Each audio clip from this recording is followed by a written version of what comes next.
Bom, é, tá. Bom, essa parte de relatividade, né, eu acho que é uma das primeiras partes associadas a das fronteiras da física, né, que se começa a você trabalhar, assim, né, existe, né, com relação à ótica, né, você tinha, no caso você teve algumas descobertas, né, com relação à ideia do que era a luz, né, de modo geral, né, Maxwell, uh, no caso Young, né, analisa, no caso, a luz, né, no caso, como sendo uma onda eletromagnética, né, como sendo uma onda especificamente, né, no caso Young, ele conseguiu, a partir de observações experimentais, né, verificar que a onda possui parâmetros de interferência, parâmetros de difração, né, e como eu tinha comentado, ele conseguiu chegar a em formulações matemáticas mais simples em comparação a que Maxwell também conseguiu chegar. Só que a diferença é que Maxwell ele conseguiu generalizar, ou seja, né, tudo que foi visto em ótica, né, foram todos os investigadores, né, que, que passaram, né, pelos estudos da ótica, né, até mais ou menos do século XVIII, XIX, né, eles conseguiram formalizar que a luz era uma onda, né? Só que Marcos ele conseguiu, no caso, formalizar de que existem ondas que não são apenas a luz, né? Ou seja, você tem, no caso, o espectro, né? Foi aquilo que a gente viu logo na primeira aula com relação àquele arco-íris de Maxwell, né? De que você tem uma amplo espectro eletromagnético, de que você tem o comportamento ondulatório, né? Você tem ondas do ponto de vista de telecomunicações, né, você tem as ondas AM, ondas FM, né, ondas na faixa de microondas e as ondas na faixa de terahertz, né, que estão associadas com a frequência da luz, né? E, bom, e no caso, a relatividade, ela está associada especificamente a você analisar, no caso, fenômenos, né, que possuem interdependência espacial e temporal, né? E isso só digamos, um caso apreciável quando você tem eventos que eles se comportam com velocidade próxima da velocidade da luz, né? A velocidade da luz, né, ele é no postulado de Einstein, né? Basicamente, a mecânica basicamente a parte de relatividade, né? Ela está baseada em dois postulados, né? Que é o postulado do referencial e postulado da velocidade da luz, né? De que você tem que a velocidade limite, né, de qualquer tipo de ente físico que você possa imaginar, ele não pode ultrapassar a velocidade da luz, né? E isso ainda, né, até para o momento, isso ainda é uma verdade, né? O que se tem são situações, né, no qual você tem estando de tempos muito pequenos que isso possa ser violado, mas isso ainda tá no plano das ideias, né? Uh, diversos investigadores, né, se não me engano, da década de 70, no caso, mostraram que no caso estava certo, né, com relação aos seus postulados, né, que isso aí eu vou comentar isso na aula de hoje.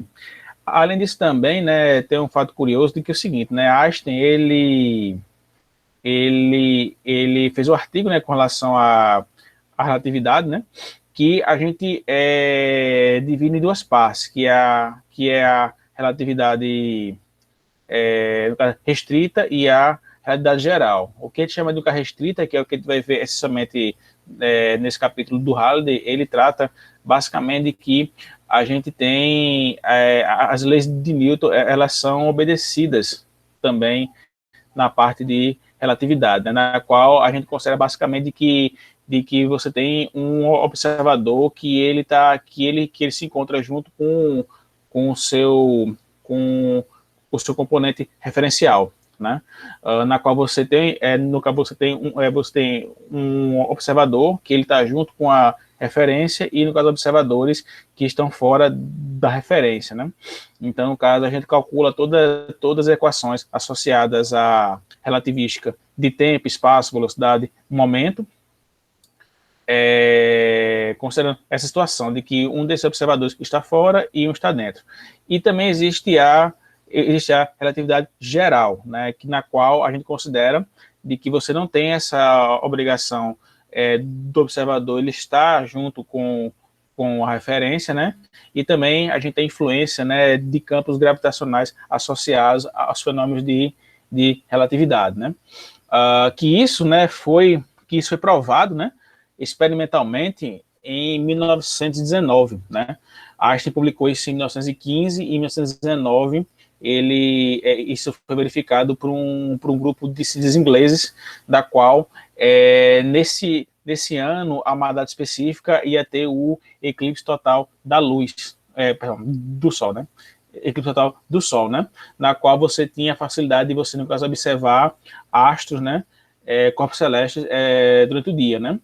E existia 2 pontos de observações perfeitos, né? Nesse momento, que um deles ficava na África do Sul, né? E o outro ficava em Sobral, no Ceará, né? Inclusive tem até um museu lá em Sobral sobre isso, né? Sobre esse, no caso, experimento, né? De que, no caso, conseguiu verificar, né? Que você tinha no caso, observadores em pontos distantes, né? Mesmo estando no mesmo referencial que era a Terra, em pontos distantes dentro da Terra, obviamente, né, eles conseguiram verificar de que a posição de determinadas estrelas era no caso, influenciada pela força gravitacional que o Sol estava exercendo sobre a Lua, né?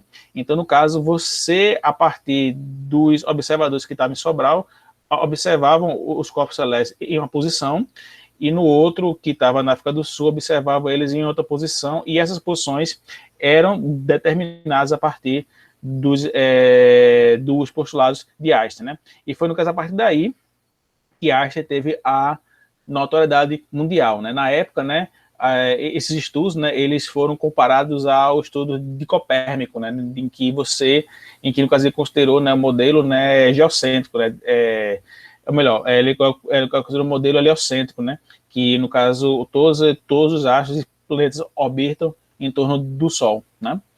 Chegou nesse nível no caso, da relevância. Mas o interessante é que Einstein, ele não ganhou o seu Nobel por causa disso. Ele ganhou o Nobel dele por causa do efeito fotoelétrico, né? Que a gente vai ver também o próximo capítulo, né? Que é a parte que ele trabalha com fótons, né? Que a gente vai trabalhar com o efeito fotoelétrico, né? Que foi a contribuição que fez Einstein receber o seu prêmio Nobel, né? E, assim, o fenômeno fotoelétrico, ele é muito mais, digamos assim, difundido, expansível e, no caso, verificável, né, em comparação à relatividade, né, apesar da relatividade ser algo muito presente, né, por exemplo, todo tipo de geolocalização, de no caso, referência que você tem, comunicação de satélites, geoposicionamento que você tem hoje, né, muito mais difundido pelo Google Maps, por exemplo, tudo isso você tem que, o algoritmo tem que considerar que o tempo observável no espaço, devido à posição dele em relação à Terra, por exemplo, o tempo é diferente para o observador que está na Terra. Então, tem que ter essas correções de tempo, consequentemente, você tem, no caso, correções de posição. E isso tem que ser aplicado nos algoritmos para que o Google dê uma localização exata, né? Enfim, isso aí é uma das aplicações que você tem com relação à relatividade, né? Então vamos lá começar a analisar isso aqui, né? Eu vou comentar da aula de hoje, né, alguns preceitos sobre relatividade, os postulados de Einstein, né, alguns conceitos que a gente tem que falar, que no caso evento, né, como é que você analisa o espaço tridimensional juntamente com a variável temporal, certo? E também a gente vai ver hoje a relatividade do tempo, né? E depois, nas aulas subsequentes, a gente vai ver relatividade do espaço, velocidade e momento, né? Que basicamente, matematicamente, eles se fundamentam da mesma forma, ok? Alguém tem alguma pergunta? Tranquilo? Bom, se ninguém tem perguntas, então vamos lá. Show.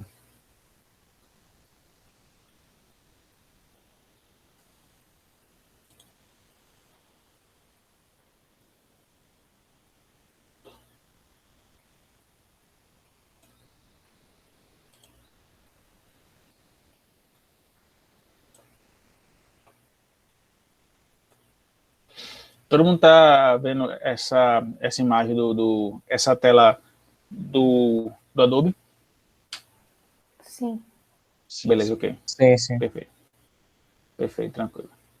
E outra coisa, se vocês tiverem perguntas, vocês podem fazer diretamente a mim, porque eu não consigo observar o chat, né, já que eu estou com essa tela cheia aqui, certo? Fica mais fácil para mim. Então, vamos lá. Relatividade.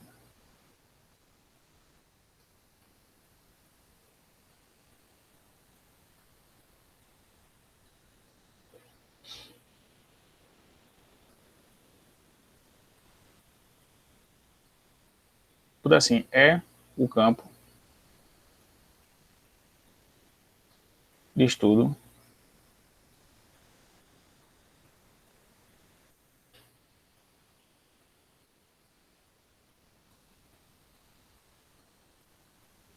dedicado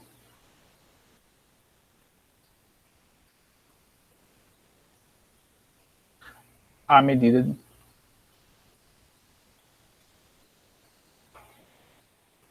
de eventos.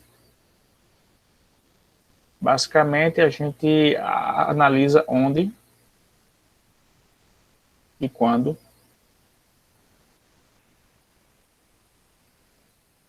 ocorrem e qual a distância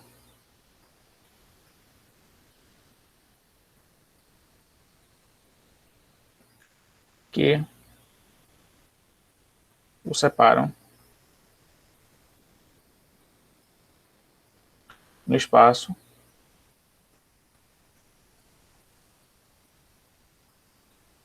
e no tempo.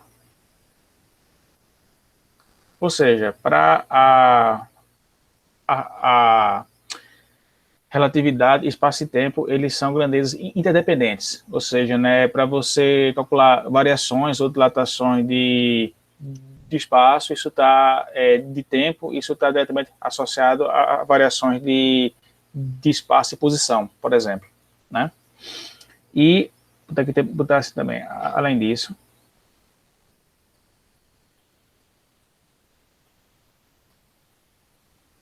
a relatividade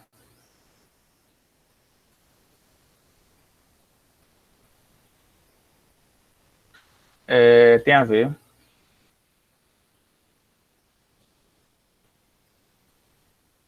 com a relação entre os valores medidos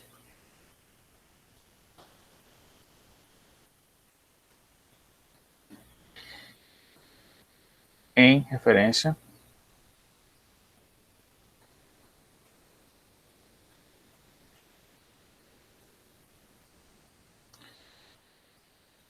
que estão se movendo um em relação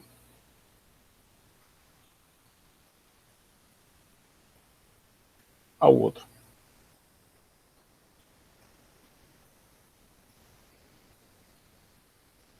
E como eu tinha mencionado, né, existem dois tipos de estudos de relatividade, a chamada relatividade restrita e a relatividade geral. A gente vai tratar aqui a chamada relatividade restrita, né, porque ela se aplica a referências inerciais, né, ou seja, você tem, digamos, um observador que ele está em repouso em relação a a outras, outras referências em movimento. Ou seja, né, você tem, digamos, no caso sistema, no caso se movendo, né, digamos, você tem, por exemplo, um trem e você tem um observador que está dentro do trem. Então, no caso, esse observador, ele é no caso inicial, em relação aos deslocamentos desse trem. Observadores que estão fora desse trem são, no caso, observadores não inerciais. A realidade restrita, ela obrigatoriamente possui essa configuração, né? De que, no caso, um dos observadores está junto do sistema que se move, por exemplo, certo? Então, eu vou colocar assim, ó, a teoria da relatividade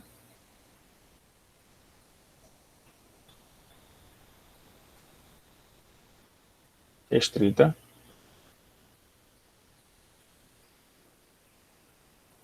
proposta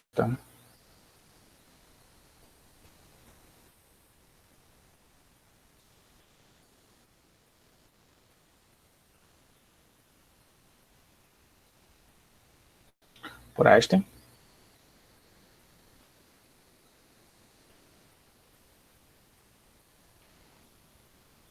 se aplica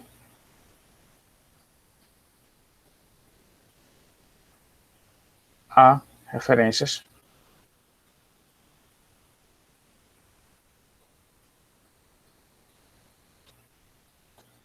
inerciais,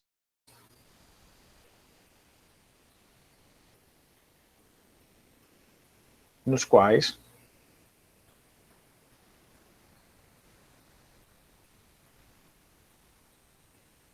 as leis de Newton são válidas.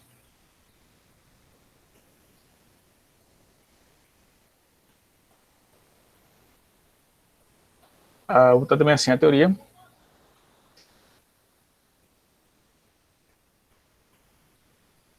da relatividade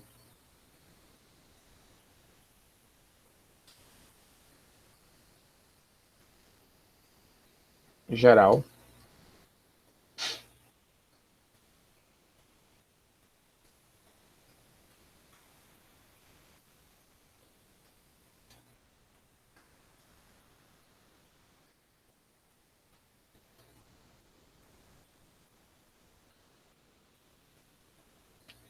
de Einstein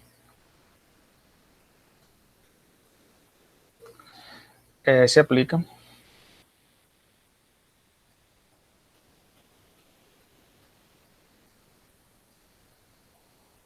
a uma situação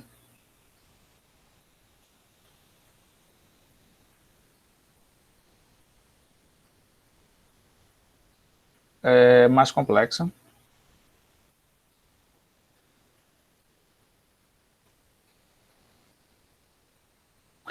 no qual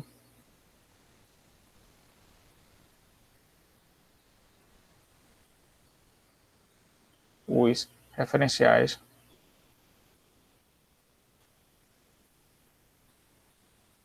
estão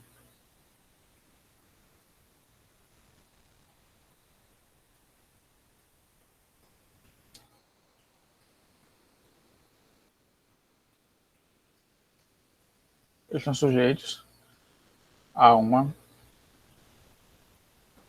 aceleração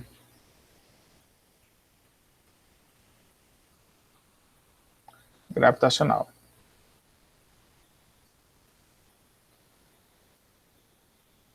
Que é exatamente aquele experimento que eu mencionei no começo da aula, que foi realizado em Sobral, né? Na qual eu queria saber a posição de corpos celestes devido à influência da força gravitacional que o Sol exerceria, né, com relação à Terra, né? Na qual você tinha, no caso, eclipse, né? E os corpos celestes ou estrelas que estivessem próximos, né? Com sua observação próxima, né? À Terra, né? Eles teriam influência da força gravitacional do Sol. Então, no caso, dependendo da posição que tivesse o observador, esses astros estariam localizados em posições distintas previstas pela teoria de Einstein, né? Só que ambas as teorias, tanto a geral como a restrita, elas são baseadas em dois postulados fundamentais da relatividade, né? Que é que no caso seria o postulado da relatividade de posição, ou chamado apenas de postulado de relatividade, e o postulado da velocidade limite, né? O postulado da relatividade, ele fala basicamente que as leis da física, né, ou seja, né, de todas as áreas da física, elas são as mesmas para todos os observadores, né, situados em referências iniciais, né? Galileu, ele tinha, no caso, postulado que as leis da mecânica, né, elas seguiam essa orientação, né, de que as leis da mecânica geral, elas eram as mesmas para esses observadores situados em referências iniciais. Só que Einstein, ele foi além, ele falou que não apenas as leis da mecânica, e sim as leis que no caso que regem o eletromagnetismo, a óptica, também estão, no caso, sujeitas, né, a essa proposição, né? Então, no caso, Einstein, ele foi além daquilo que, no caso, Galileu, ele mencionou, e, como eu tinha mencionado, né, antes, diversos observadores, investigadores, no caso, verificaram esse postulado e, no caso, constataram que Einstein, até no presente momento, está correto, né?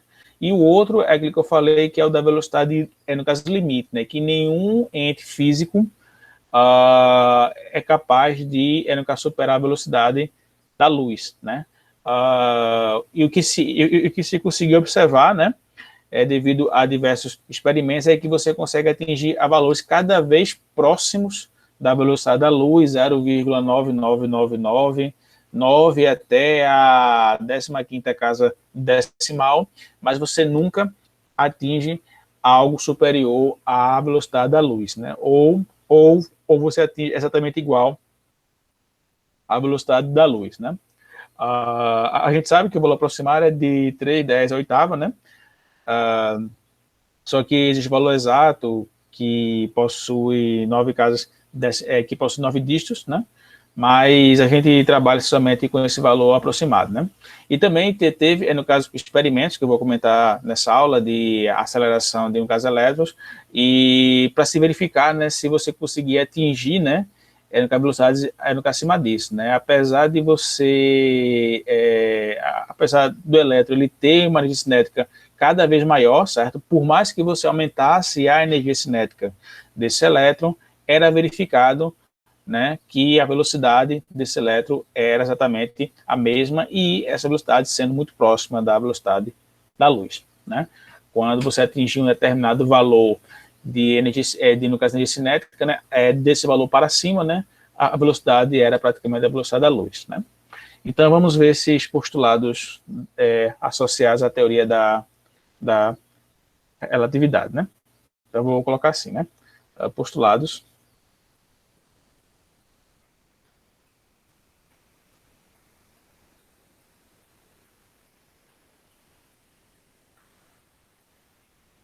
da teoria da relatividade.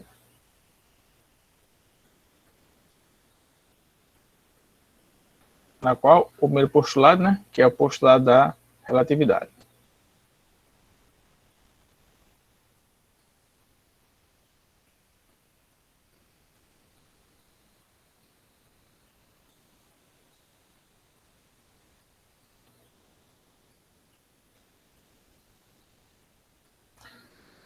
E eu vou escrever da seguinte forma, né, que as leis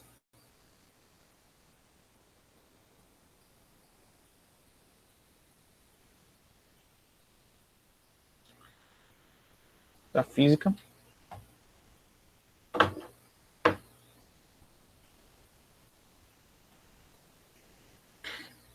são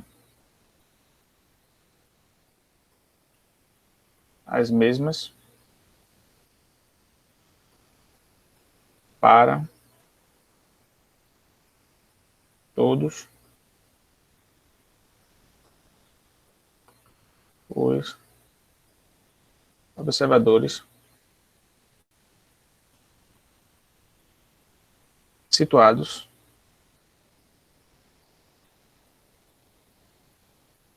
em referência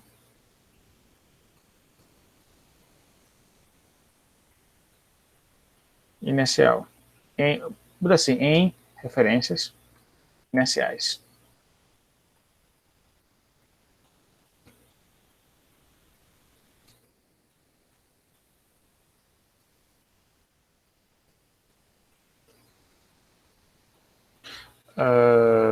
Ou seja, o que é que eu estou querendo dizer? Que não existe referencial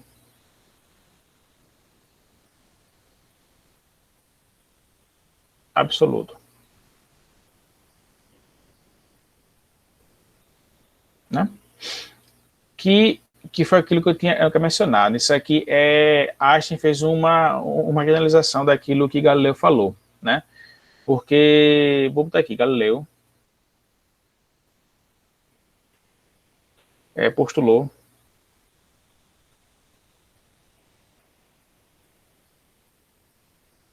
que as leis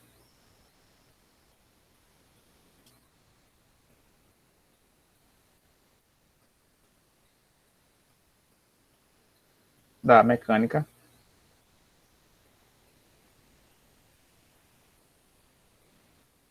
são as mesmas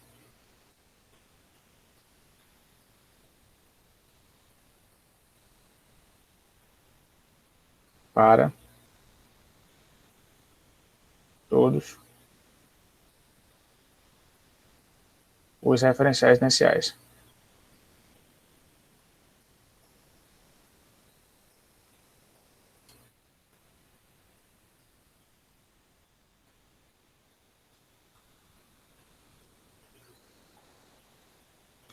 né?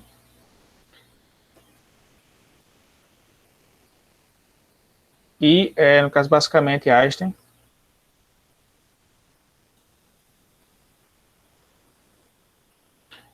expandiu esses conceitos para todas as leis da física, né? Então, está aqui, expandiu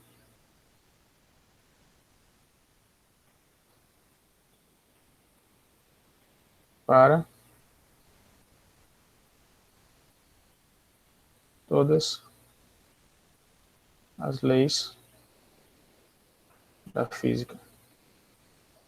Vai colocar aqui, por exemplo, né, a óptica, né,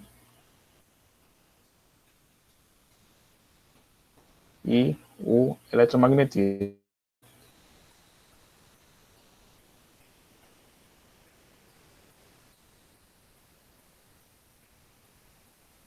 Bom, o outro postulado, que é aquilo que eu tinha falado, que é o postulado da velocidade da luz, né? Tá aqui, postulado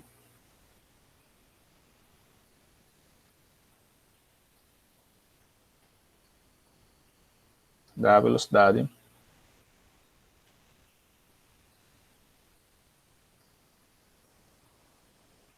da luz.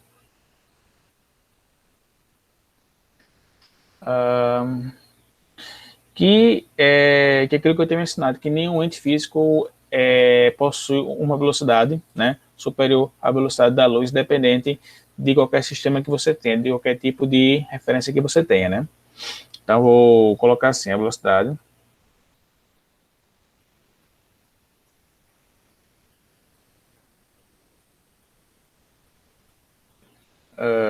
da luz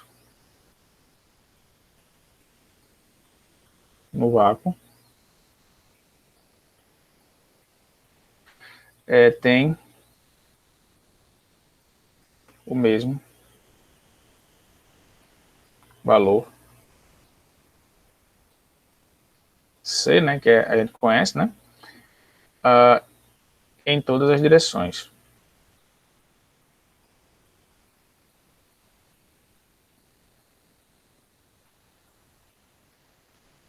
E em todos os referenciais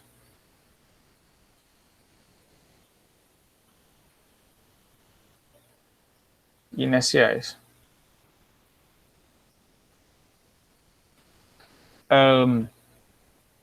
Como eu tinha mencionado, esse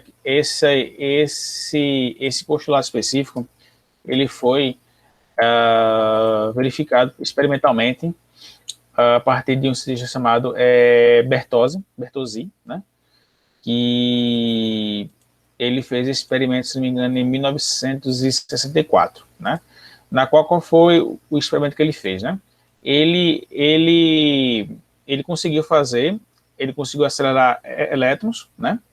E ele aumentou, e no caso ele conseguiu, né, a partir dessa aceleração, né, conseguiu verificar o aumento da energia cinética desses elétrons, né? E ele verificou que, por mais que ele aumentasse essa minha energia cinética, eu tinha um limite, essa velocidade, né, desse elétron, ele nunca ultrapassava, né, esse valor próximo da velocidade da luz, né? Aí você pode até perguntar como é que sucede esse tipo de experimento, né? Basicamente, você fazer a aceleração de, no caso elétrico, é você pegar, digamos, um material, digamos, um metal, e você, no caso, aquecer esse metal, né? E, consequentemente, você aplicar um campo elétrico para que você promova, né, a aceleração, né, desse elétron, né? Você, a partir do campo elétrico, você consegue determinar a força elétrica, consequentemente você consegue determinar a velocidade, né, com que esse elétron ele vai se deslocar, né, e consequentemente você sabe a energia cinética dele. E disso você consegue inferir, no caso diretamente, a velocidade dele, né. Esse tipo de situação é muito comum, é o princípio, digamos, de funcionamento das TVs de tubo, né, as TVs analógicas, né, na qual você tinha um filamento, né, que ficava dentro de um tubo de raios, no caso catódico lá, né? Você tinha o aquecimento desse filamento, né? Você tinha a aplicação de um campo elétrico, né? Que promovia, né, a aceleração desses elétrons, e no caso transversal a esse campo elétrico você tem um campo magnético, né? Que ele provoca a mudança de trajetória, né, desse elétron. E com isso, né, você numa tela, né, que no caso é sensível à iluminação, você consegue ter a formação de imagens, né? Era assim como funcionava as TVs no caso preto e branco, né? Você tinha a formação no caso, imagem a partir do campo magnético, que no caso posicionava em uma direção os elétrons, e você tinha a formação da imagem. É desse mesmo princípio que você tinha, que na época você tinha a percepção desse tipo de experimento, né, que você conseguia localizar e determinar que o elétron foi acelerado, né. Então, esse aqui, só por colocar aqui, esse aqui é o experimento, né.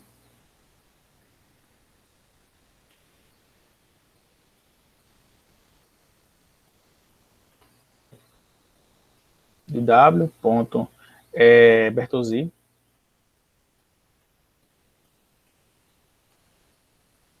E ele foi feito em 1964. Também teve outros experimentos, né?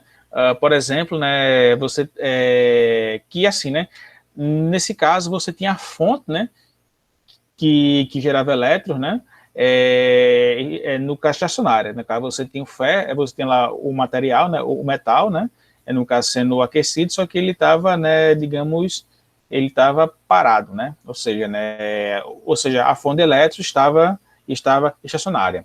E você pode ter a situação que essa fonte que gera os elétrons ou gera a radiação, ele podia estar se movendo conjuntamente com os elétrons ou essa radiação, né? Ou seja, você poderia ter um sistema de referências que você poderia supor que a velocidade relativa poderia ser superior à da luz. Só que foi verificado, experimento, que isso também não é verdade, né?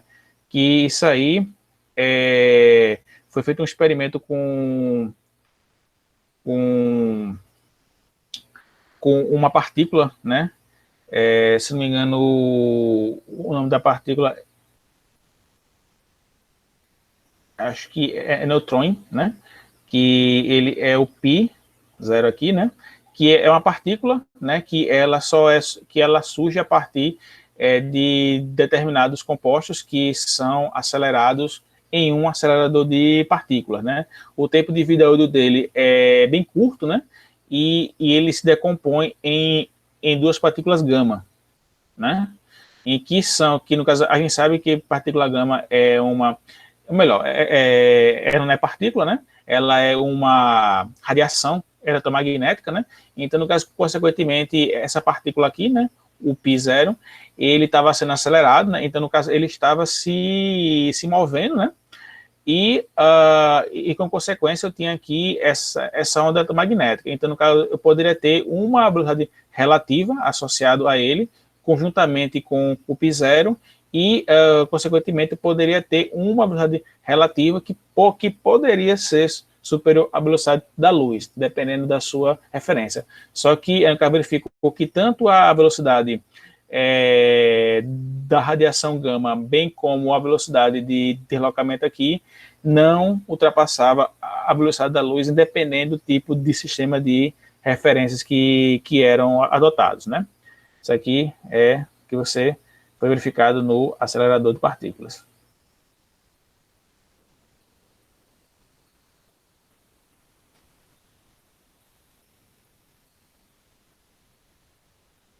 Ok? Alguma pergunta até aí? Tranquilo até aí? Sim. Tudo certo. Sim, sim. Beleza, pronto. Bom, a gente viu os postulados, só que agora a gente vai ver alguns conceitos associados à relatividade, né? Um desses conceitos é o conceito de evento, né? Basicamente, evento, né, é qualquer fenômeno ou algo que aconteceu, né? Só que, do ponto de vista de relatividade, né,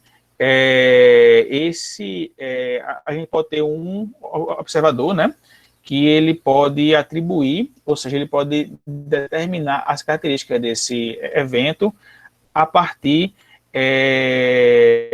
de um sistema de 4 coordenadas, né, sendo 3 coordenadas espaciais, que é o nosso espaço tridimensional, e juntamente a elas a gente vai ter uma coordenada temporal, certo? Então, no caso,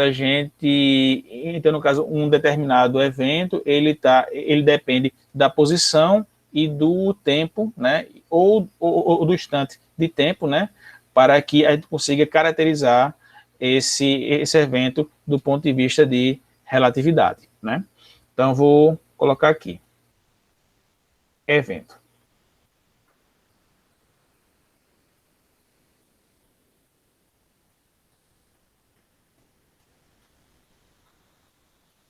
Então, assim, é algo que aconteceu, assim.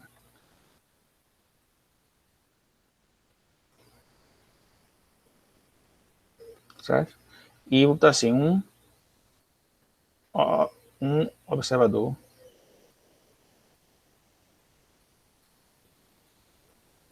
pode atribuir 4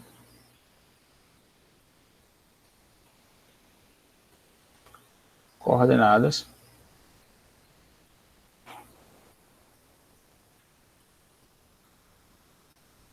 a um evento.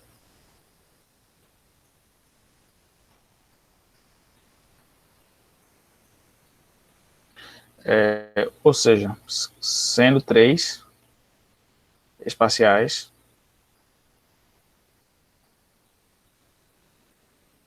e uma temporal. Vamos explicar. Eu vou colocar aqui uma figurinha aqui para poder ficar mais claro.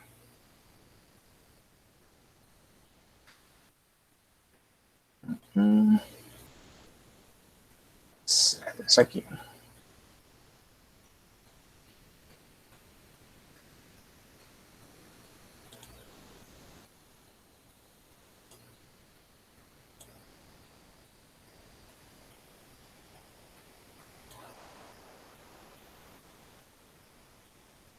Bom, o que é que você tem, né? Você tem aqui o espaço tridimensional x, y, z, né?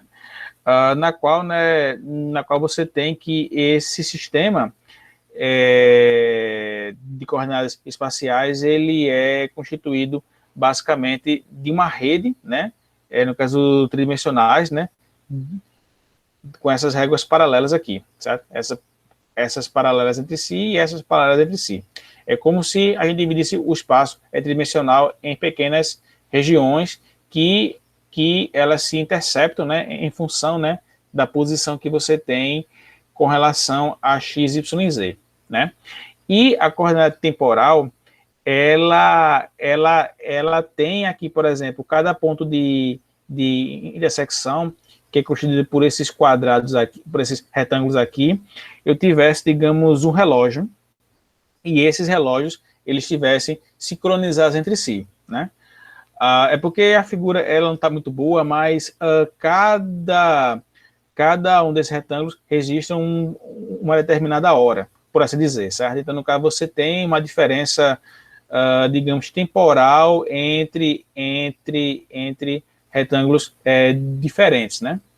Então, por exemplo, se eu tiver um determinado evento A aqui, né, para eu poder situar esse meu evento nesse sistema de 4 dimensões, né, eu tenho que verificar em qual dessas intersecções ele se encontra mais próximo, né, e consequentemente, a coordenada temporal que está associada a essa minha intersecção. Então, por exemplo, se eu tenho esse meu evento aqui, poderia, por exemplo, né, considerar de que ele pode ser descrito, né, em função dessa minha intersecção, né, e a minha base temporal está associada à base temporal que se encontra nessa intersecção, né? Se eu tiver, digamos, um outro evento aqui, né, por exemplo, um evento B, né, que eles podem acontecer simultaneamente ou não, né?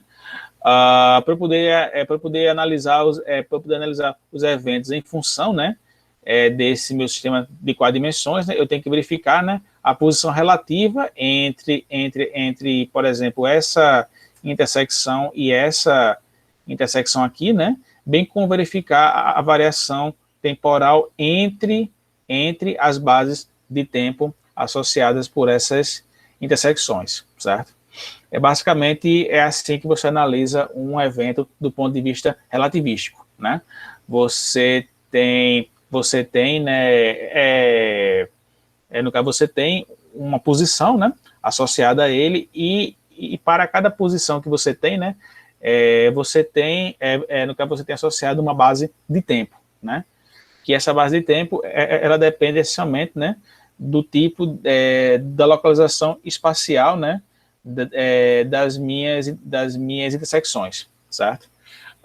Quando analiso eventos que ocorrem simultaneamente, eu tenho que verificar a posição relativa dessas intersecções, bem como a base de tempo, que está definida em cada intersecção.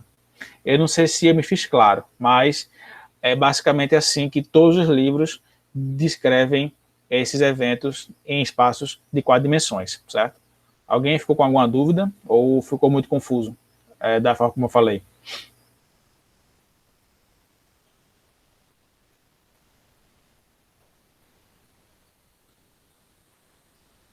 Alguém? Professor, eu achei um pouco confuso, só um pouco. Certo, certo, ok. O que é que você não... O que é que você entendeu do que eu falei? Você sabe descrever da forma como eu falei ou... Não, ainda não sei, não sou capaz de escrever, não. Bom, é o seguinte, assim, um outro exemplo que no plano geral se menciona é o seguinte: você pode imaginar como sendo esse sistema de 4 dimensões como se fosse, deixa eu ver outra forma melhor. É porque é o seguinte: o espaço e tempo eles são eventos interdependentes, ou seja, né, você tem uma dependência do espaço com o tempo, certo? O tempo ele torna-se uma variável do meu sistema, certo? Então, quando eu for analisar, quando eu tenho uma análise de um determinado evento, né, o que é que você tem? Você pega o espaço tridimensional e você subdivide esse espaço tridimensional, digamos, em várias réguas, né, paralelas, né, entre si, né, e aqui mostra apenas, digamos, um plano, né, formado pelas coordenadas x e y, né. Então, no caso, eu tenho esse conjunto aqui, né, com essas intersecções, né, das retas paralelas em x e das retas paralelas em y, ok?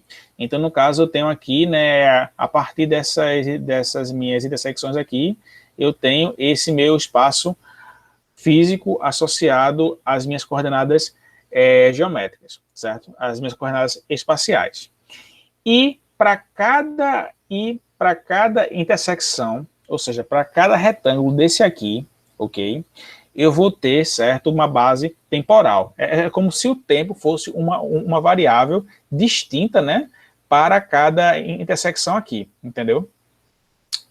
Então, se eu for analisar um certo evento que, no caso, digamos, ocorre aqui nessa posição, porque assim, não necessariamente esses eventos eles têm que coincidir com as intersecções, ok? Então, digamos que eu tenho esse meu evento A aqui, né, que está acontecendo aqui nessa região, eu tenho que analisar, certo? Qual é a intersecção mais próxima a esse meu evento A aqui. E a intersecção mais próxima, né, você observando visualmente, certo? É esse meu retângulo aqui, né? E dentro desse meu retângulo eu vou ter uma base de tempo, né? Que seria a quarta variável. Então, se eu for analisar esse meu evento, eu vou considerar essa posição, né? Formada por essa intersecção, né? E a base de tempo que eu vou trabalhar vai ser a base de tempo que está descrita dentro dessa minha intersecção.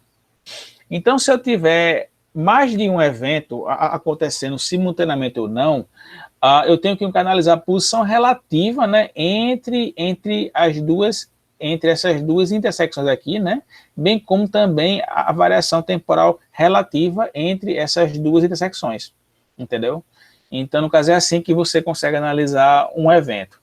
Está muito abstrato, né, mas só que quando a gente for analisar o resto, né, quando a gente for ver hoje a variação no caso temporal, fica mais simples.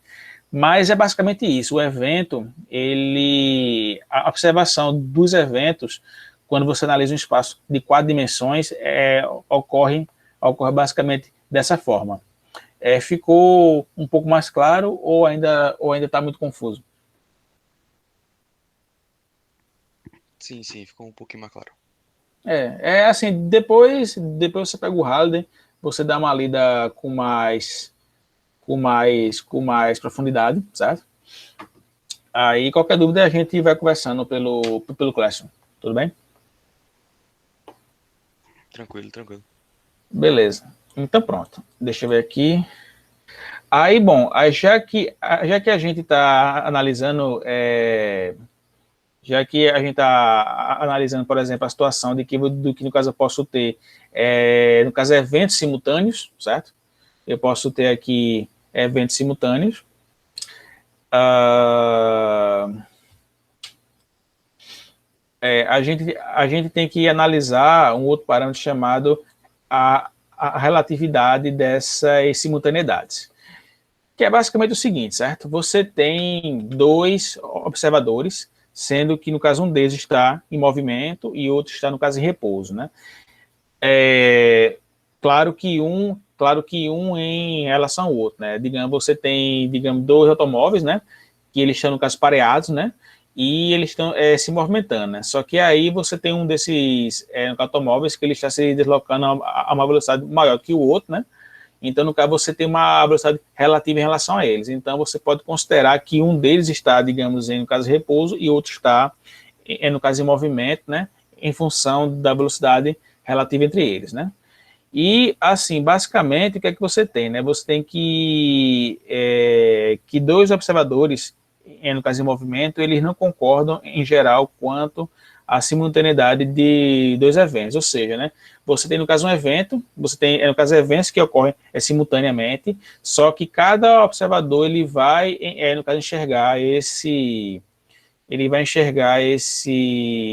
eventos de forma diferente, certo? Deixa eu só colocar aqui o título aqui, certo? Só para... E depois vou colocar um exemplo que o Halliday menciona, que trata basicamente de dois viajantes no espaço.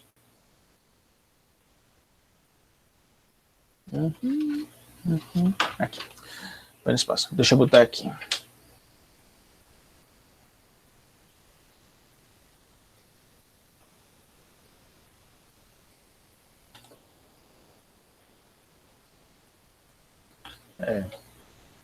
Relatividade.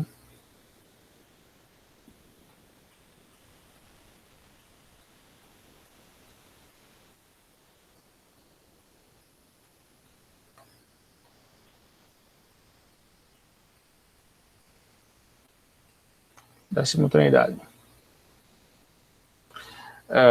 Deixa eu colocar aqui logo o exemplo. Depois eu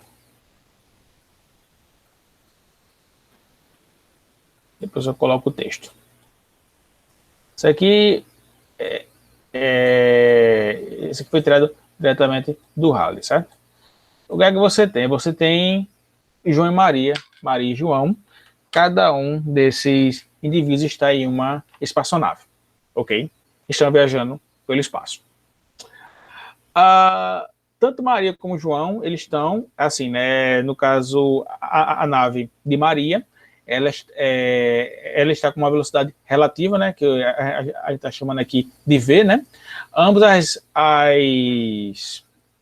as naves estão se deslocando, né, estão viajando no espaço, só que a de Maria, ela está se deslocando a uma velocidade maior, então, no caso, você tem uma velocidade relativa do sistema, que envolve Maria e João, né, com uma velocidade de V aqui, ou seja, né, depois, né, essa nave de Maria, ela vai, né, no caso, ultrapassar a nave de João, certo? Só que tanto Maria como João estão, cada uma em sua nave, estão localizadas exatamente no meio da nave. E em um determinado instante de tempo, dois asteroides chocam-se em ambas as espaçonaves, né? Que aqui, deixa eu dar um zoom aqui. Que aqui, né, o que é que você tem, né? Você tem aqui, né, no caso, o asteroide A, né? E esse asteroide V aqui, né? Que devido ao choque você vai ter, né, no caso, a produção, né, de um raio luminoso, né? E aqui definiu-se como desse primeiro asteroide que ele vai produzir um raio luminoso azul e aqui vai produzir um raio luminoso vermelho, né? Só lembrando que ambos os asteroides chocam ao mesmo tempo, né? As duas aeronaves nessa mesma posição aqui, certo? Só que o que vai acontecer, né? No caso, João, ele está, digamos, estacionário em relação a Maria. Maria está se deslocando com uma velocidade V. E o que é que João vê? João vê os dois eventos acontecerem simultaneamente, certo? Ou seja, João está aqui, né? Aqui vai ter a emissão da luz azul, aqui vai ter a emissão da luz vermelha. João está aqui exatamente no meio e ele vai observar esses dois raios luminosos simultaneamente. Só que Maria não. Maria, como ela está se deslocando a uma velocidade V, ela vai detectar primeiramente, no caso, o feixe vermelho e, posteriormente, ela vai identificar o evento azul, ou seja, né, o raio luminoso azul. Por quê? Porque Maria está se deslocando, né? Então, no caso, ela vai estar numa posição, né, mais próxima, né, da onde ocorreu aqui o choque com o asteroide que vai produzir o raio vermelho, né? Então, no caso, Maria não observa os eventos simultaneamente. Ela vê primeiro, certo? O feixe vermelho e depois é que ela observa o feixe azul, enquanto o João observa os dois simultaneamente, certo? Aí a gente faz a pergunta, qual dos dois estão corretos? Ou seja, qual dos eventos, né, seria, no caso, considerado, no caso, verdadeiros, né? A resposta é que, no caso, tanto que foi observado por Maria como por João estão corretos, né? Por quê? Porque no caso porque o que é que você tem? Maria, né? Ela está se movendo em relação a João. Então, no caso, a relatividade da simultaneidade para Maria vai ser diferente de João, né? E o detalhe também no caso importante é o seguinte, né? Que aqui a gente tem a aplicação do que no caso a gente chama de relatividade restrita, né? Por quê? Porque no caso Maria, né, está se deslocando, né, junto com ela está dentro da, no caso, aeronave, então no caso ela é um referencial inercial em relação à nave que se desloca, certo? Enquanto o João não, o João, certo, ele vai observar a nave se deslocando, no caso atravessando a aeronave dele, né? Então você tem essa situação, né, de que no caso João observa os eventos de forma simultânea e Maria não. Maria observa primeiro o evento vermelho para depois observar o evento azul. Então, no caso, a gente conclui que a simultaneidade não é um conceito absoluto, e sim é um conceito relativo que depende da movimentação do observador, certo? Parece bastante viajado, na verdade. Só que no caso, em tese, não era para ser tanto. Você lembra do efeito Doppler? Sim. Pronto. O que seria o efeito Doppler, né? No caso, você tem uma variação de frequência, né? A partir do momento de que, no caso, a fonte sonora, ela se desloca em relação ao seu observador. Então, no caso, o exemplo que tem lá no caso da ambulância, né? Quando você está, no caso, parado, a ambulância ela vai passando, você, no caso, consegue, no caso, você observa que a frequência de, no caso, a emissão da onda sonora, ela é diferente quando ela está distante ou quando está próxima a você. Eu não estou falando de incaticidade, estou falando realmente que a sirene, ela parece ser mais aguda ou mais grave a partir do momento que ela está se aproximando ou se afastando de você. A mesma ideia, a gente aplica a essa relatividade de simultaneidade, na qual a gente entende que, no caso, um evento, ele depende essencialmente do movimento do observador. E só lembrando de que aqui na relatividade a gente está trabalhando com, no caso com eventos que eles são próximos da velocidade da luz, né? Então, você tem aqui a chamada relatividade de simultaneidade, né? E aí? Muito difícil de entender? Professor, uma coisa, essa Diga. velocidade relativa, ela é constante ou ela pode variar com o tempo? Bom, a gente pode considerar inicialmente constante. Ela pode variar, certo? Mas essencialmente a gente vai considerar ela constante porque no caso a gente não vai considerar efeitos de aceleração, certo? Então a gente vai considerar como sendo no caso constante. Tranquilo? Assim, nesse capítulo, a gente vai considerar que no caso se trata de uma velocidade constante. Tranquilo?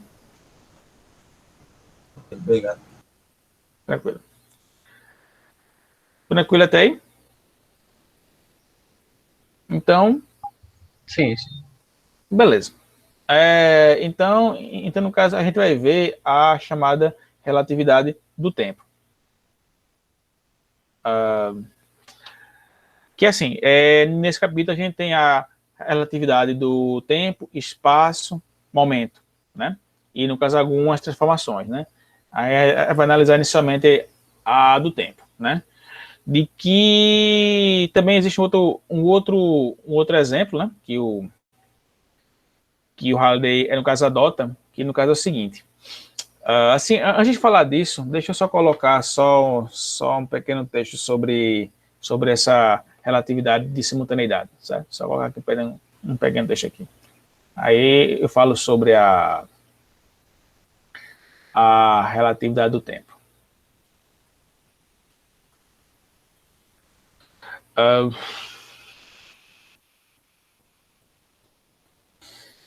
Vou botar assim, 2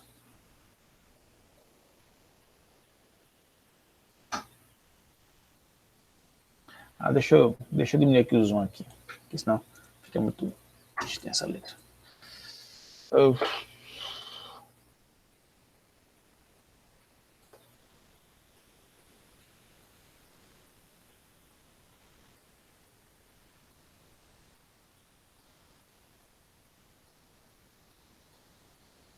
2 observadores em movimento.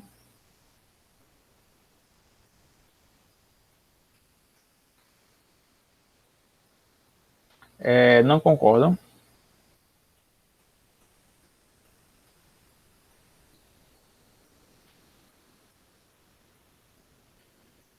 Em geral, quanto a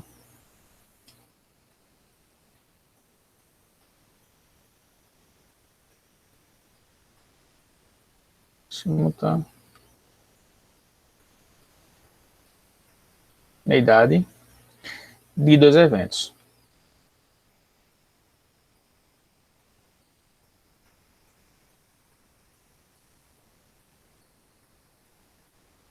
Se um dos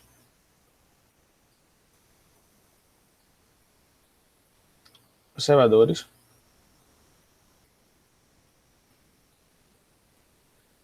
os considera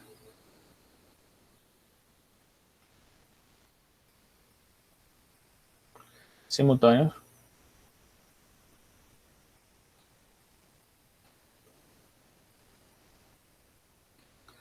o outro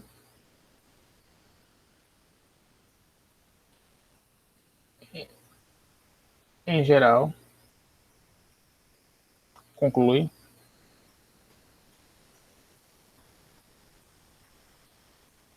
que não são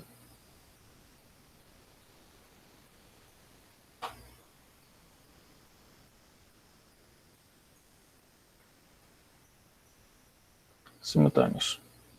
Ou seja, nesse caso, João, né, que ele está, digamos, ele está estacionário, né, em relação ao sistema, verifica que ambos esses eventos ocorrem de forma simultânea, né, e Maria, né, que está, no caso, em movimento, né, ela conclui que esses eventos, eles não são simultâneos, ou seja, um acontece para depois o outro acontecer, certo?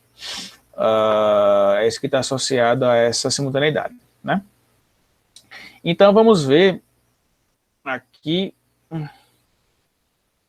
Sim, aí só para concluir também aqui, foi aquilo que eu falei lá no final, né? Que a simultaneidade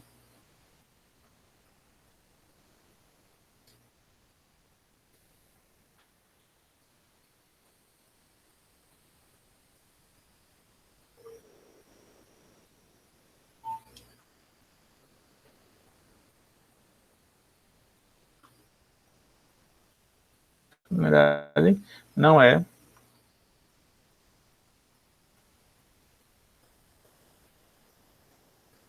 um conceito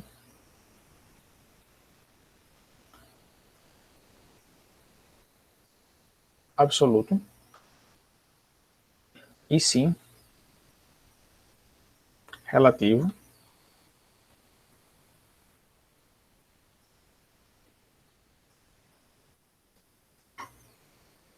que depende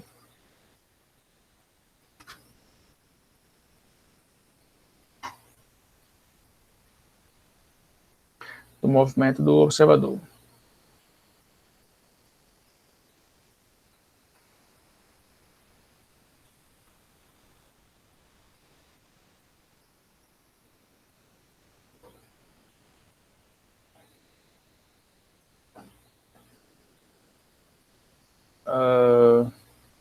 Certo.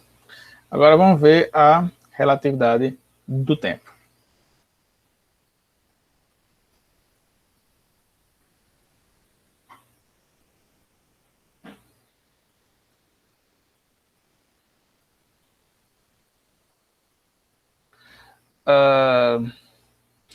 Bom, para a gente tratar a relatividade do tempo, né, o Halliday ele considera o seguinte exemplo, né? A gente volta a falar de João e Maria, certo? Só que agora João e Maria eles não estão em uma espaçonave. Maria está em um trem e João está em uma estação de trem, ok?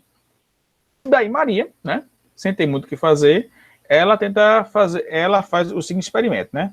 Ela utiliza no caso, a fonte de luz, um espelho e um relógio, porque ela quer verificar qual é o tempo, né?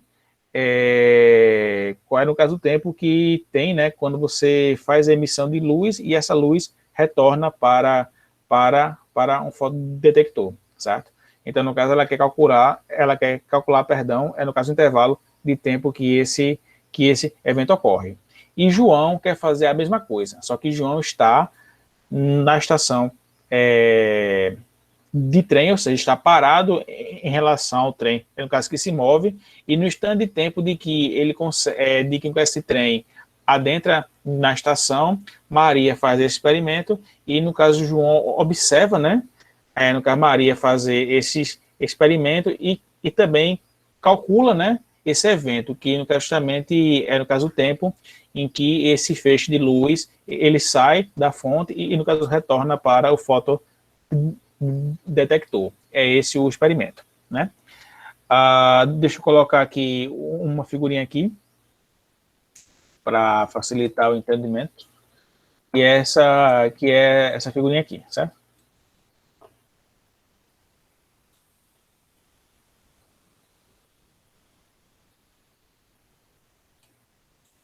Ou seja, isso aqui é Maria, né?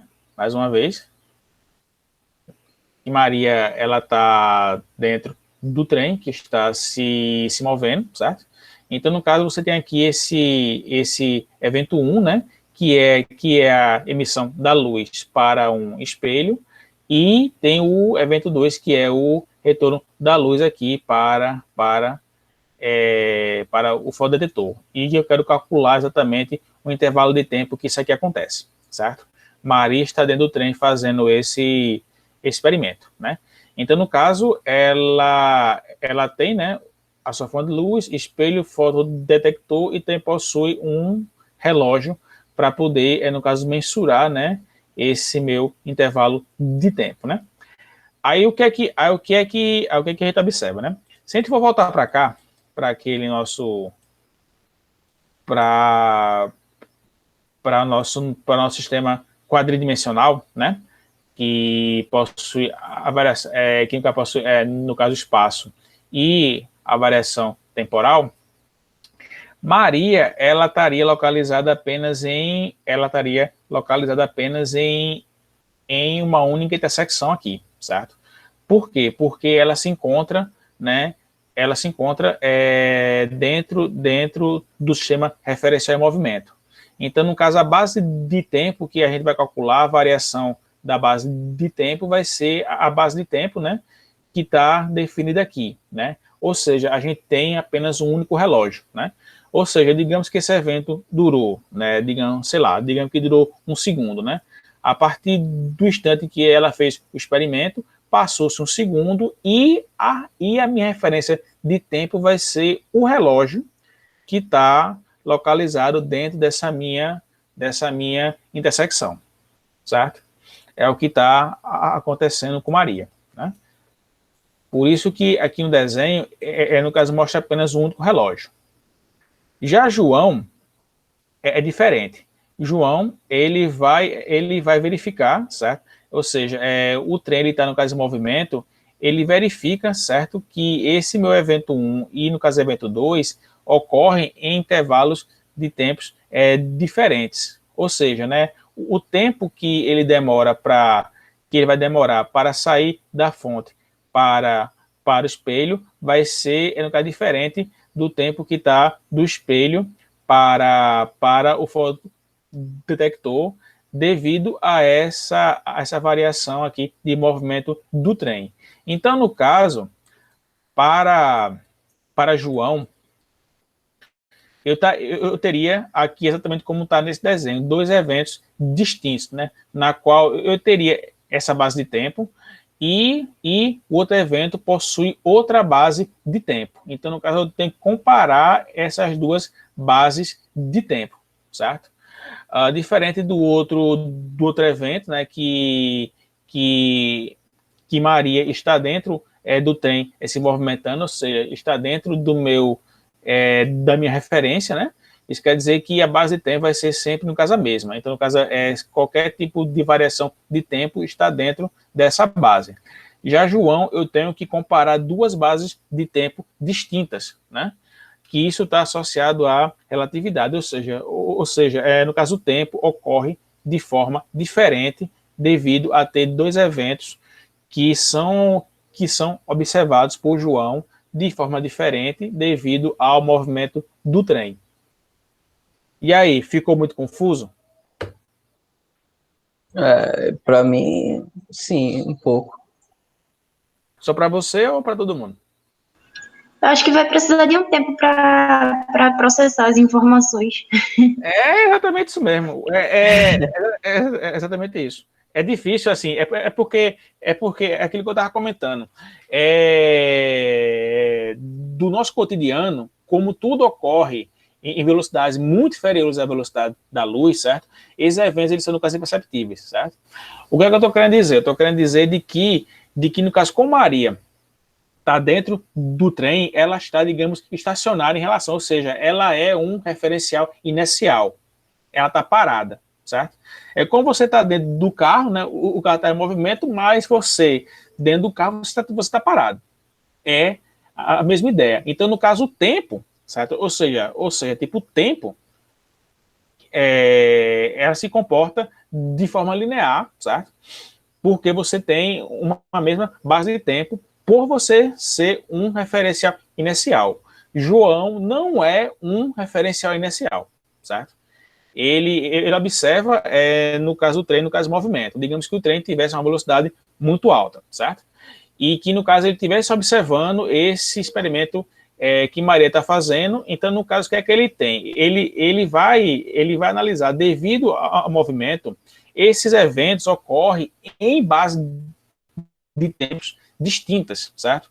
Eu não estou dizendo que vou ter uma diferença ΔT, eu estou dizendo de que, no caso, é como se o tempo para João fosse maior, certo? Do que para Maria. É como se Maria fizesse o experimento, durasse um segundo, João fez, no caso, observou o mesmo experimento, e para João, esse experimento durou 3 segundos, fazendo o mesmo experimento. Então, no caso, para João, o tempo dilatou, certo? E para o tempo se dilatar, do ponto de vista relativístico, eu estou querendo dizer de que eu estou trabalhando com duas bases de tempo diferentes. Ou seja, o evento 1 trabalha com uma base de tempo e o evento 2 trabalha com outra base de tempo. Por isso que tem essa dilatação temporal, certo? Essa é a ideia do experimento que o livro mostra, né? E sendo franco, é o exemplo mais simples que eu já vi nos livros de física, né? Analisando relatividade, né? Então, no caso, deixa eu só... Diga, pode falar. Tem aquele exemplo também do astronauta gêmeo, né? Que sai um astronauta, ele tem um gêmeo na Terra. Sim. E só que ele vai numa nave perto da velocidade da luz, tá? Sim. E aí, quando ele volta para a Terra, o gêmeo dele tá mais velho do que ele. Exatamente isso. É até um exemplo. Isso aí é até um exemplo resolvido do Halliday, que no caso eu vou comentar, no caso também. Porque no caso ele está se deslocando a velocidade próxima da luz, ele vai, digamos, para uma estação espacial lá. Digamos que ele passa 10 anos, no caso, viajando, certo? Para ir, certo? E ele gasta... Então, no caso, para quem está na Terra, ou seja, ou seja, para o viajante que está na espaçonave, ele passou 10 anos, certo? Mas para quem está na Terra, certo? Que no caso, em tese, ele não seria o referencial inicial porque a nave está se deslocando, né? O tempo passou muito maior. O tempo que passou é bem maior do que 10 anos. Dá algo em torno, a gente vai calcular isso. Vai dar algo em torno de 200 anos. Certo? Mais ou menos isso. Eu não sei se vocês lembram, né? Você lembra do filme Superman? Do último filme Superman que teve, que ele descobriu que tinha, no caso, vestígios que ele tinha vestígios de que Krypton ainda existia no sistema solar, tudo mais, não sei o quê. Vocês viram esse filme? Esse filme acho que é de 2010 ou é de 2012, se não me engano. Ou seja, no caso Superman ele vai, certo? No caso para Krypton, certo? E para ele, certo? Ele viajou uma semana, certo? Só que quando ele volta, já se passou anos, né? Lois Lane já casou com outra pessoa. Lois Lane já tem um filho de 7 anos. É Superman o Retorno, né? Isso, pronto, exatamente isso, né? Exatamente isso. É a mesma ideia. Porque para Superman, certo? Isso aí, no caso, passou no caso, semanas. Só que para a Terra passou-se anos. Entendeu? É a mesma ideia. Porque no caso, como ele estava se movendo próximo da velocidade da luz, certo?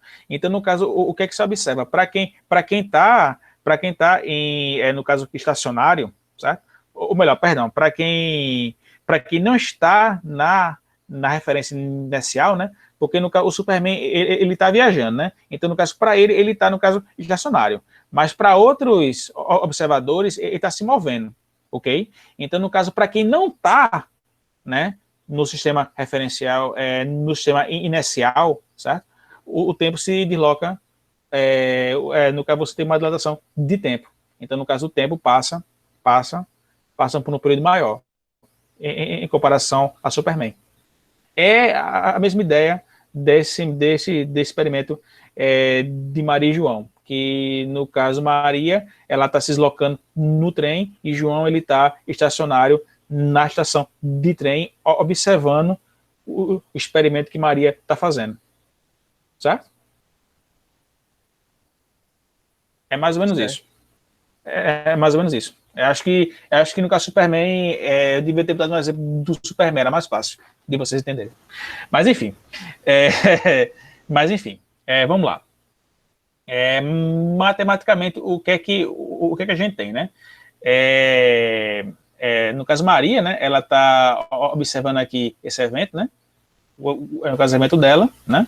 Ou seja, o tempo que no caso vai da fonte para o espelho e o segundo evento, que no caso o retorno, né? O que é que eu vou ter, né? Essa diferença de tempo verificada por Maria, eu vou chamar de delta T0. Ela vai ser quem? Vai ser 2 vezes essa distância, né? Dividida pela velocidade da luz. Certo? Já João, o que é que ele observa, né? Ele tem essas duas bases de tempo, né? E o que é que ele observa, né? Esse intervalo de tempo aqui que ele tem, ΔT, certo? Desse evento, vai ser quem? Vai ser 2 vezes essa variável L aqui, dividida pela velocidade da luz, certo? Só que quem é L, né? L vai ser quem? Vai ser a hipotenusa desse triângulo retângulo aqui, né? E vai ser essa distância D, que é essa mesma distância D aqui, né?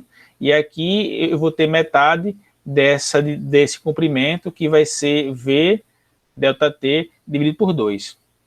Então, no caso, isso aqui vai ser D por 2. Tranquilo. Então, no caso, o que eu vou ter, né? Eu vou ter esse triângulo retângulo aqui, né? Então, vai ser quem? Vai ser L ao quadrado igual, né? A essa dimensão aqui, né? Que vai ser 1/2 de V vai ser, no caso, um meio de V delta T, certo? A ao quadrado, né? Um meio V delta T ao quadrado, mais essa distância aqui D ao quadrado, certo? E esse meio delta T vai ser dada para essa equação aqui, né? Que vai ser L mais L dividido pela velocidade da luz, né? Então, se eu for trabalhar isso aqui, o que é que eu vou ter? Vou ter aqui L ao quadrado, né? Isso aqui vai ser igual a 1 meio V delta T ao quadrado, né? Mais D. E quem é D, né? D eu posso escrever em função, né, de delta T0, né? Então vai ser quem? Vai ser 1 meio de C, que é a velocidade da luz, delta T0 ao quadrado. Ok? Então, no caso, o que é que eu tenho, né? E também quem vai ser L? L vai ser quem? Vai ser C delta T dividido por 2, né? E eu vou substituir aqui. Então, eu vou ter quem? Eu vou ter 1 meio C delta T ao quadrado igual a 1 meio V delta T ao quadrado mais 1 meio C delta T0 ao quadrado. Se eu eliminar todos esses 1 meios que estão aqui, né? O que é que eu vou ter? Eu vou ter C delta T ao quadrado, né? Igual a V delta T ao quadrado, né? Que V, né, é a velocidade de deslocamento, né, do trem, né? Mais C delta T0 ao quadrado, né? Então, né, se eu passar isso aqui para cá, o que é que eu vou ter, né? Eu vou ter C delta T ao quadrado menos, né, V delta T ao quadrado igual a... Deixa eu botar aqui na outra linha, fica melhor, para não ficar quebrado aqui. Então, eu vou ter aqui, vou ter, ó, C delta T ao quadrado menos V delta T ao quadrado igual a C delta T0 ao quadrado, né? Então, eu vou colocar esse C delta T ao quadrado aí, no caso, evidência, né? Então, no caso, o que é que eu vou ter, né? Eu vou ter aqui, né, C delta T ao quadrado, né? Se eu colocar isso aqui, evidência, aqui vai ser 1 menos, né, V ao quadrado dividido por C ao quadrado. Isso aqui é igual a C delta T0 ao quadrado, né? Então, eu tenho que delta T, que é essa minha variação de tempo analisada por João, né? Que é obtido a partir da referência desses dois relógios aqui, né? Isso aqui vai ser igual a delta T0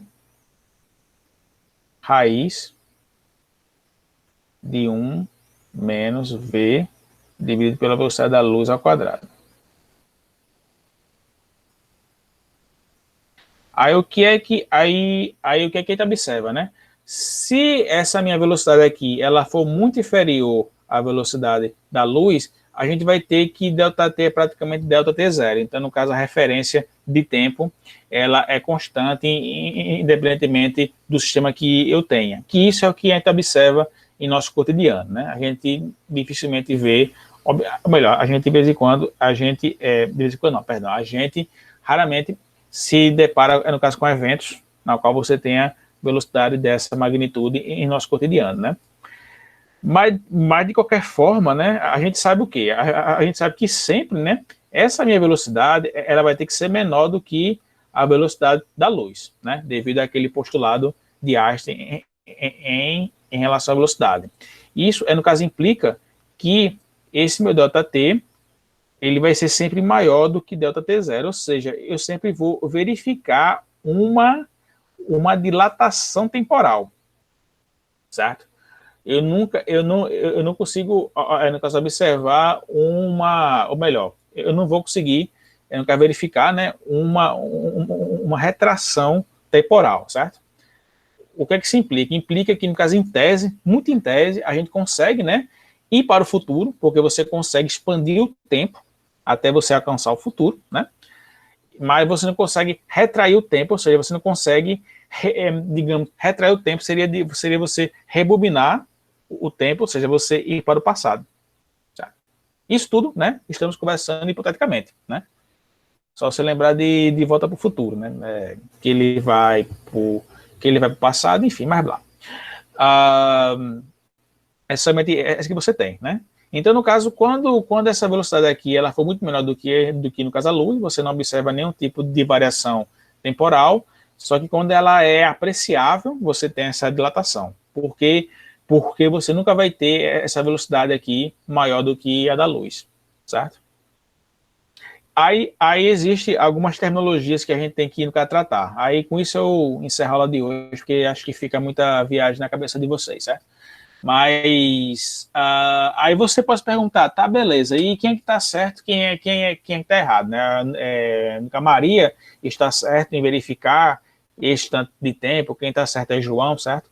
Como eu tinha mencionado, nenhum outro estão certos, ou melhor, nenhum outro estão no caso errado, ambos estão certos. Só que assim, o detalhe é o seguinte, que quando você tem dois eventos que ele ocorre no mesmo ponto, no caso referência inicial, ou seja, quando você está na situação que, no caso, Maria se encontra dentro do trem, ou Superman viajando, né, para ver se Krypton ainda existe, né, a gente chama esse intervalo de tempo no caso, intervalo de tempo próprio, né, porque no caso é o tempo que é observado por aqueles que estão, né, no seu ponto de referência inicial, certo?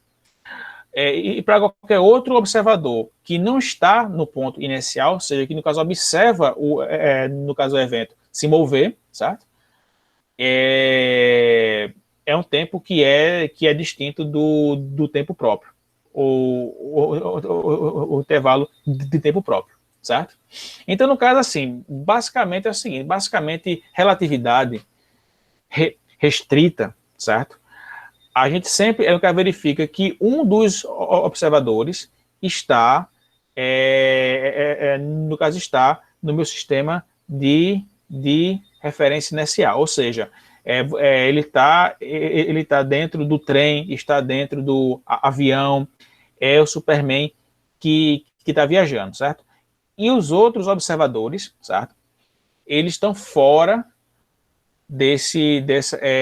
estão fora do trem, estão fora do avião, ou estão, no caso, verificando Superman baseado a partir de, no caso, algum instrumento de verificação, ou de, no caso, observação, certo?